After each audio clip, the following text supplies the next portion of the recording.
Once a year, the White House is transformed into the Little House of Horrors as the Obamas celebrate Halloween. But the president was more like Santa Claus as he and the First Lady handed out generous amounts of sweets to the trick-or-treating children. They included White House M&Ms, jelly beans, cookies and dried fruit. Not sure that last one is really a treat though. And queuing up to receive them were Power Rangers, witches, pirates, even several Harry Potters and Supermen.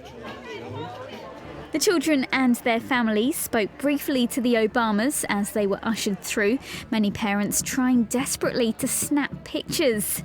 Some of the little ones were slightly confused by the process, wandering off without their treat, but Mrs. O made sure no one missed out. In total, more than 5,000 people visited the White House for Halloween this year.